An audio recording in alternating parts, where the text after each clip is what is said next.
The April air in Philadelphia carried a peculiar weight as fans streamed into the First Union Center on April 16, 2003. There was a collective understanding that this night marked something momentous, the final chapter in the career of basketball's greatest icon. Michael Jordan, at 40 years old, moved through his pre-game routine with the Washington Wizards, his face betraying none of the emotions churning beneath the surface. The customary swagger remained, that distinctive Jordan confidence that had intimidated opponents for decades, but those who had known him longest, teammates, coaches, longtime reporters, noticed subtle differences. His eyes carried a heaviness that his practiced smile couldn't quite mask. His interactions with teammates seemed more deliberate, more present, as if each conversation might be the last of its kind. The Philadelphia crowd, known for their notorious hostility toward visiting teams, approached this game with uncharacteristic reverence. They filled the arena wearing a mix of 76 ER's red and Wizards blue, but most notably, countless fans sported the red and black of the Chicago Bulls,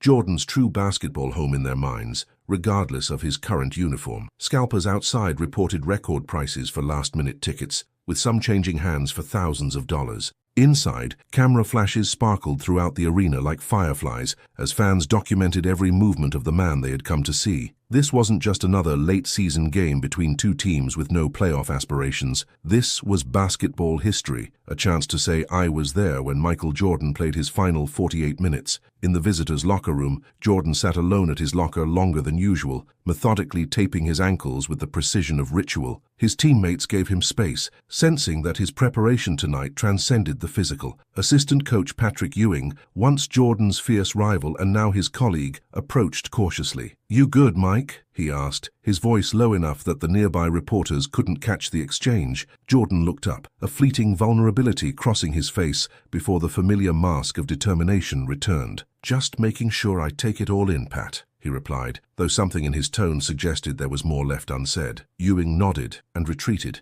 respecting whatever private ceremony Jordan needed before the curtain fell on his unparalleled career. What the fans filling the arena couldn't know, was that Jordan had made a decision beyond retirement in the weeks leading up to this game. After months of private struggle and silent deliberation, he had chosen this night, this final basketball stage, to unburden himself of something he had carried alone for years. Only a handful of people were aware of what would follow the final buzzer. His agent, his closest confidant from his Chicago days, and as of that morning, the NBA commissioner. The weight of this impending revelation explained the unusual requests Jordan had made for this game, the additional security, the private room reserved for afterward, the insistence that his children not attend despite their desire to witness their father's basketball farewell. The pre-game festivities took on the atmosphere of canonization rather than competition. The 76 Ears organization, understanding the historical significance of the night, prepared a video tribute that chronicled Jordan's greatest moments, many of which had come at Philadelphia's expense. As the montage played on the Jumbotron, Jordan stood in the tunnel just out of sight of the cameras and adoring fans. He watched the highlights of a younger version of himself, soaring, dominating, conquering, and felt the strange disconnection of watching someone else's life. That Jordan, the one who had seemed invincible, untouchable, knew nothing of the complexities that the present Jordan carried. The younger Jordan lived in the beautiful simplicity of competition, where challenges were direct and victories definitive. When Jordan finally emerged from the tunnel for warm-ups, the Philadelphia crowd rose in unison, setting aside hometown allegiances to honor greatness. The applause washed over him like a physical force, and he acknowledged it with a raised hand, that familiar regal wave that somehow conveyed both appreciation and an awareness of his own stature. He moved through shooting drills with the efficiency of muscle memory, his form still textbook perfect, even as his legs no longer carried the supernatural explosiveness of his prime. Nearby, Allen Iverson, Philadelphia's own icon, watched with unconcealed reverence. The two had developed a complex relationship over the years, evolving from Iverson's youthful idolization to professional rivalry and finally to mutual respect. Iverson would later tell reporters that he had sensed something different about Jordan that night. "It wasn't just about basketball, I could feel it. Whatever he was carrying, it was bigger than the game." As the starting lineups were announced, the energy in the arena built to a crescendo that nearly drowned out the announcer's voice when he reached. And at guard, 6 inches from North Carolina, number 23, Michael Jordan. The roar that followed contained multitudes, appreciation, nostalgia, gratitude, awe, the collective voice of a generation that had witnessed athletic greatness defined and redefined by one man. Jordan jogged onto the court, acknowledging the ovation with customary dignity, though those watching closely might have noticed the slight sheen in his eyes, a rare public glimpse of emotion from a man legendary for transforming vulnerability into competitive fuel. What they couldn't see was how deliberately he was absorbing every detail, cataloging sensory memories, the unique acoustic fingerprint of this arena, the slight give of the hardwood beneath his feet, the familiar smell of popcorn and anticipation. The national anthem provided the final moments of reflection before competition began, and Jordan stood with uncharacteristic stillness, his eyes closed briefly as the singer reached the final notes. Cameras captured this moment of apparent patriotic reverence, but Jordan's mind was elsewhere. Calculating, preparing, rehearsing, the truth he planned to share after the game had been practicing itself in his mind for weeks, each version testing different words, different approaches, different possible receptions. He had built a career, a global brand, an entire public identity around carefully controlled narratives. Tonight would be the first time in decades he would stand before the world without that protective architecture. The prospect terrified him more than any game-winning shot, any championship moment, any high-stakes competition had ever done. As the teams took their positions for the opening tip, Jordan exchanged a brief, knowing nod with Doug Collins, the Wizards coach, who had also coached him during his early years in Chicago. Collins was among the few who sensed the fuller significance of the night, though even he didn't know the specifics of what Jordan planned. Their relationship stretched back almost 2 decades through the triumphs and disappointments that had shaped Jordan's early career. Collins had seen Jordan at his most vulnerable as a young player, processing playoff defeats, and now he would witness the final professional moments of a fully formed legend preparing for a different kind of vulnerability altogether. "Whatever happens tonight," Collins had told him during their last conversation before taking the court, "your legacy is secure." Jordan had responded with a cryptic half-smile, "We'll see about that." The referee tossed the ball into the air, and for the final time in his career, Michael Jordan focused his legendary competitive intensity on the task of winning a basketball game. For the next 48 minutes of play, he could postpone what was to come and simply be what he had always been, a basketball player, arguably the greatest who had ever lived. As he settled into the familiar rhythm of the game, the defensive stance, the cutting to open space, the geometric calculations of angles and timing, he felt a momentary relief. This was knowable terrain. This was where Michael Jordan made complete sense to himself and to the world. This was the arena where his control was total, where his will had bent reality to its purpose for 2 decades. The next 2 hours would be his final act in this space of certainty, before stepping into the unknown territory that awaited. The first quarter unfolded with the strange dual energy of competition and commemoration. The 76 ER's players found themselves in the awkward position of trying to win a basketball game while also showing appropriate respect for Jordan's finale. This resulted in a peculiar dynamic where hard fouls were followed by helping Jordan to his feet, where defensive stops against him received no celebration, where his successful shots drew applause from both home and away fans alike. Jordan himself seemed to exist simultaneously in 2 modes: the hyper-competitive athlete who had never learned how to compete at less than maximum intensity, and the self-aware legend consciously creating final memories for the fans who had come to witness history. He scored his first basket on a trademark fadeaway jumper over a much younger defender, producing a sense of déjà vu for everyone who had watched this same unstoppable move for years. As the game progressed into the second quarter, Jordan's performance reflected the complicated reality of an aging superstar. There were flashes of the old brilliance, a perfectly timed steal, a no-look pass that seemed to bend physics, a drive to the basket that momentarily defied his age, interspersed with the limitations his 40-year-old body imposed. He moved with the basketball intelligence that had always set him apart, anticipating plays before they developed, creating opportunities from subtle shifts in defensive positioning, but the explosive first step had diminished. The seemingly infinite hang time had become decidedly finite. The crowd cheered every contribution regardless, understanding that they were witnessing the final brushstrokes of a masterpiece that had been 20 years in the making. What none of them could have anticipated was how the true significance of this night would transcend basketball entirely. Midway through the second quarter, during a timeout, the TNT cameras focused on Jordan as he sat slightly apart from his teammates in the huddle. The commentator noted his unusual demeanor. "Jordan seems particularly introspective tonight. Of course, that's understandable given the circumstances, but there's something different about his focus." It's almost as if he's playing with something beyond this game on his mind. This observation, meant as simple color commentary, would later be replayed countless times as people searched for early signs of what was to come. Jordan himself was aware of the constant scrutiny, the cameras that never left him, documenting every expression, every interaction. It had been the background radiation of his adult life, this perpetual observation, but tonight it carried new weight. Soon those cameras would capture something entirely different from what they had grown accustomed to seeing from Michael Jordan. The halftime ceremony honored Jordan's career with a video compilation that moved chronologically through his most iconic moments. The 63-point playoff performance against Boston, the switch hands layup against the Lakers,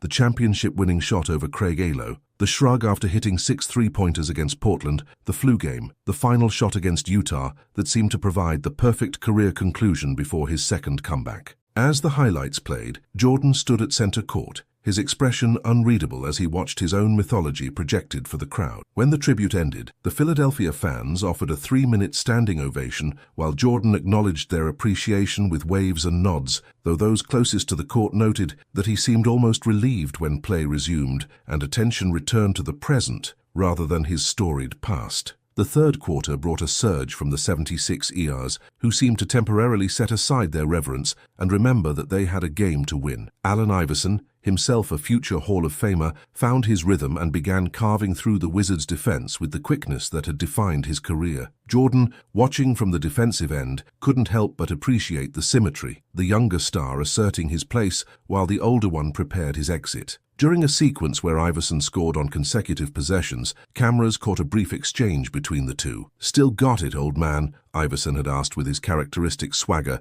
as they ran down court. Jordan's reply, picked up by nearby microphones, would later seem laden with unintended meaning. "Some things you never lose, others you have to let go." With 8 minutes remaining in the fourth quarter and the Wizards trailing by 12 points, Coach Collins made a substitution, bringing Jordan back in for what everyone understood would be his final stretch of professional basketball. As Jordan approached the scorer's table, the crowd began a slow building chant of MVP that transcended team allegiances and spoke to his broader impact on the sport and culture. Jordan acknowledged the chant with a raised fist, but remained focused on the game at hand. Despite the scoreboard deficit, despite the ceremonial nature of the night, the competitive fire that had defined him remained evident in his expression. He had never learned how to participate in a basketball game without trying to win it regardless of context, and these final minutes would be no different. In a sequence that seemed scripted for maximum dramatic effect, Jordan scored on 3 consecutive possessions, each basket demonstrating a different facet of his offensive arsenal: a driving layup through contact, a pull-up jumper from the elbow, and a three-pointer that cut the 76ers' lead to 5 points,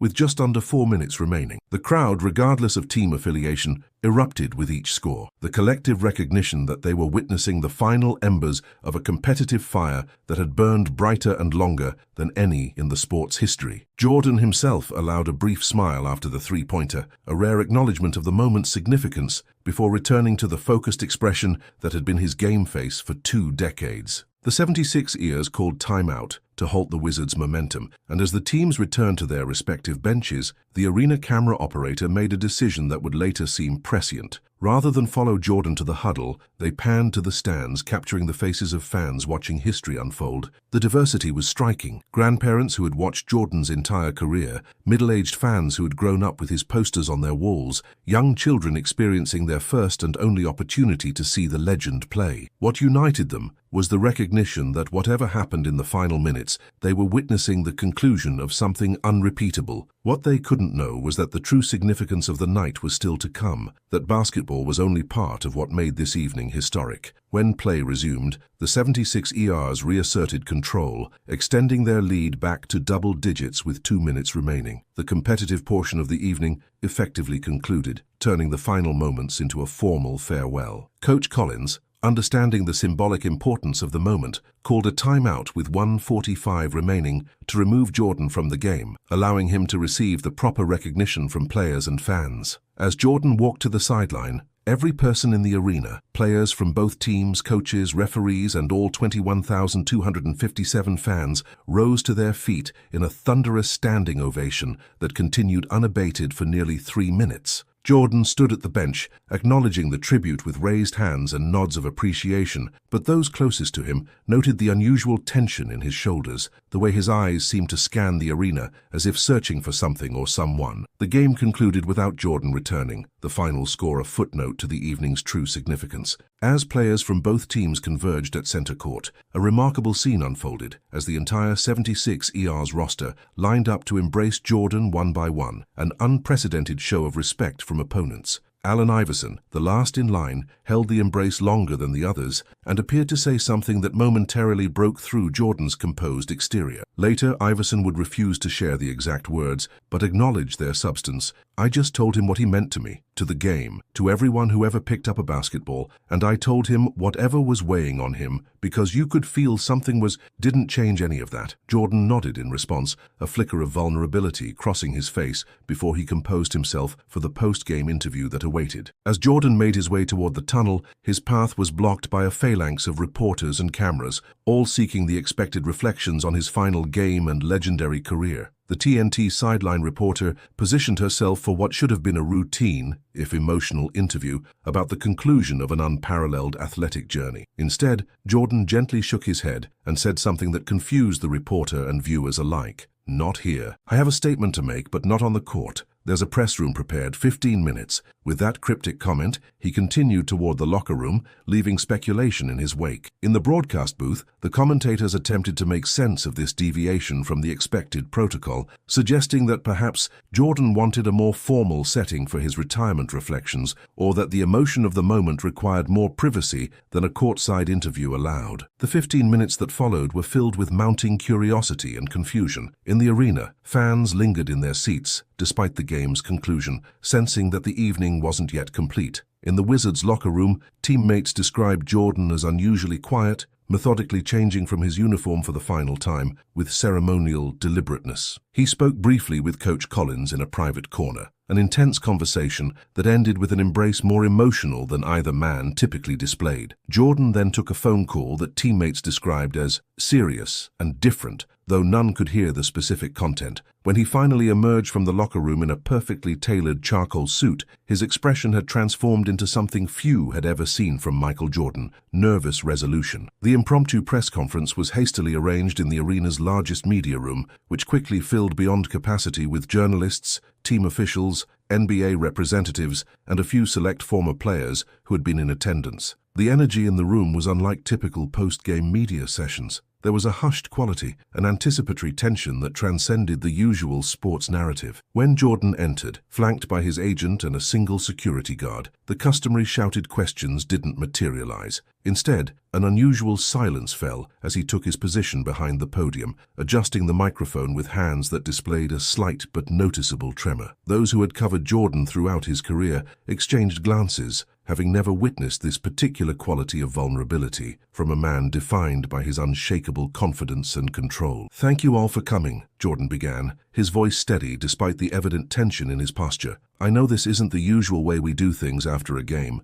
but tonight isn't just about basketball. Yes, this was my final game, and I appreciate all the tributes and kind words about my career." He paused, taking a measured breath before continuing. "But I'm here because there's something else I need to share, something I've carried privately for too long. I've built my life around the idea that excellence requires sacrifice, that greatness demands singular focus. What I've never spoken about publicly is the true nature of that sacrifice and the toll it has taken, not just on me, but on those closest to me." The room remained unusually silent, as journalists sensed that they were witnessing something unprecedented. Michael Jordan, the master of image control and narrative management, was about to venture into uncharted territory of personal disclosure. 2 months ago, Jordan continued, his voice taking on a quality of controlled emotion that few had ever heard from him, "I received a diagnosis that changes everything." The collective intake of breath was audible throughout the room, as reporters and officials immediately feared the worst: a terminal illness, a devastating health revelation. Jordan raised his hand slightly, as if physically holding back the wave of speculation. "It's not what you're thinking. I'm physically healthy. What I've been diagnosed with is something I've likely lived with my entire life without understanding it fully: severe obsessive-compulsive disorder and clinical depression. The revelation landed with seismic impact in a room,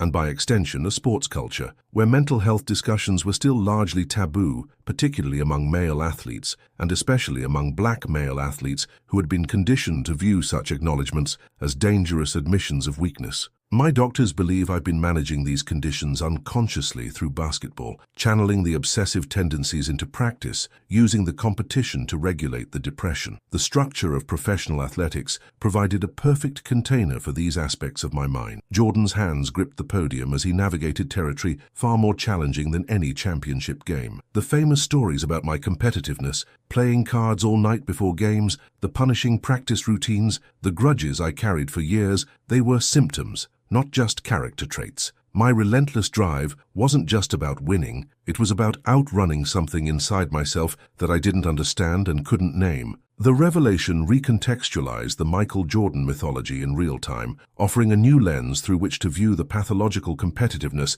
that had defined his public persona. Journalists who had covered Jordan for decades sat in stunned silence, mental wheels turning as they reconsidered countless interactions and observations through this new framework. Stories that had been celebrated as examples of Jordan's unmatched competitive fire, the brutal practice confrontations with teammates, the infamous grudge against Isaiah Thomas, the gambling habits that had occasionally raised concerns, suddenly appeared in a different light. One veteran reporter would later describe the moment as having 20 years of sports writing suddenly rewritten before my eyes. Jordan himself seemed to grow more comfortable as he continued, as if each disclosed truth lightened a burden he had carried for decades. "I'm not sharing this as an excuse or to alter how people view my career," Jordan clarified, his familiar confidence returning somewhat. "The championships, the performances, those stand on their own. I'm sharing this because retirement isn't just the end of my basketball career, it's the end of the structure that helped me manage these conditions. For the first time, I'm facing life without the thing that unknowingly kept me balanced." He paused, allowing the full weight of this vulnerability to register. "More importantly, I'm sharing this because I've come to understand that the silence around mental health in sports, especially in the black community, is damaging in ways I never appreciated until it affected me directly. If Michael Jordan can stand here and acknowledge struggling with mental health, maybe it makes it easier for someone else to do the same." The press conference continued for nearly an hour, with Jordan displaying unprecedented openness about his internal struggles. He described panic attacks during his first retirement that he had never publicly acknowledged, periods of depression that coincided with his greatest professional triumphs, and the exhausting vigilance required to maintain his public image while managing his private reality. Most strikingly, he connected these experiences to broader issues of mental health stigma in professional sports and the specific pressures faced by black athletes expected to display strength at all costs. "The Michael Jordan you think you know was partly real and partly a construction," he explained. "The competitiveness, the drive, that was authentic, but the invulnerability was always a performance, one that became increasingly difficult to maintain as I understood more about what was happening inside me." As Jordan spoke, the initial shock in the room gradually transformed into something else, a collective recognition of the courage required for this disclosure, particularly from an athlete whose brand had been built on invincibility. Hardened sports journalists, accustomed to maintaining professional detachment, found themselves moved by the humanity of the moment. One would later write, "In that room we witnessed something more impressive than any of Jordan's athletic feats. We saw him deliberately dismantle the myth of his own perfection, not out of failure, but out of a recognition that the myth itself had become an obstacle to his authentic life and a barrier for others facing similar struggles." Jordan, who had spent a career controlling narratives, was now deliberately releasing that control in service of a larger truth. The questions that followed were notably different from typical sports press conferences, thoughtful, often personal, largely free of the gotcha dynamics that characterized much of sports journalism. One reporter, his voice uncharacteristically hesitant, asked what Jordan feared most about going public with his diagnosis. Jordan's answer revealed layers of consideration that had preceded this moment. "I worried about disappointing people who saw me as something beyond human. I worried about how this might affect my children, my business relationships, my legacy, but mostly I worried that by speaking about this, I might somehow diminish what basketball meant to people, that the game might seem like just therapy for me rather than the great love of my life." It was both things, And that complexity is what I'm trying to honor by speaking truthfully now. As the press conference approached its conclusion, Jordan addressed the most obvious question: why he had chosen this specific moment, his final game, for this revelation. Basketball has always been where I felt most authentic, most capable, most alive, he explained. It seemed fitting that my final act in this space would be to bring the same authenticity to the parts of myself I've kept hidden. I'm leaving basketball behind, but I'm taking these truths with me into whatever comes next. There was poetry in this framing. Jordan's career had been defined by rising to occasions, by transforming decisive moments through sheer force of will. This final transformation, from sports icon to mental health advocate, represented a different kind of clutch performance, one that required vulnerability rather than dominance. The impact of Jordan's disclosure was immediate and far-reaching. Within hours, the story had transcended sports media to become global news, discussed on morning shows and in political contexts far removed from basketball. Mental health organizations reported unprecedented spikes in website traffic and calls to information lines. Fellow athletes, initially stunned by the revelation, began issuing statements of support, with several prominent figures acknowledging their own struggles in solidarity. The conversation around mental health in sports, particularly for Black athletes, shifted dramatically overnight. As one cultural commentator noted, Jordan didn't just break his silence. He broke open a space for conversations that have been suppressed for generations. In the days that followed, Jordan maintained the same methodical approach to this new chapter that had characterized his athletic career. He gave a carefully selected series of in-depth interviews with journalists known for nuanced coverage of mental health issues. He announced the establishment of a foundation dedicated to mental health support for athletes at all levels, with specific programs addressing the unique challenges faced by Black athletes. He initiated conversations with the NBA about comprehensive mental health policies, conversations that would eventually lead to groundbreaking programs throughout professional sports. The man who had built a billion-dollar brand on the perception of superhuman excellence was now dedicating his influence to the radical proposition that vulnerability and strength could coexist. Perhaps most significantly, Jordan's disclosure created a permission structure for others to share their own experiences. Within weeks, athletes across sports began speaking publicly about anxiety, depression, and other mental health challenges they had previously hidden. A particularly moving moment came when a current NBA star, in the middle of a playoff run, acknowledged seeking therapy for performance anxiety, directly crediting Jordan's example for giving him the courage to be open with his team and the public. The ripple effects extended beyond professional sports into college athletics, youth sports, and eventually into broader conversations about Black men's mental health in America. What had begun as a personal disclosure was evolving into a cultural shift. For Jordan himself, the aftermath brought both challenges and unexpected liberation. Some business partners initially expressed concern about the potential impact on his brand, though these fears proved largely unfounded as public response remained overwhelmingly supportive. More personally, Jordan described experiencing both relief and disorientation, the freedom of no longer maintaining a compartmentalized identity alongside the vertigo of navigating life without the protective armor of his carefully constructed public persona. In his first extended interview several months after his retirement and disclosure, he reflected, "For 20 years I approached life like a basketball game,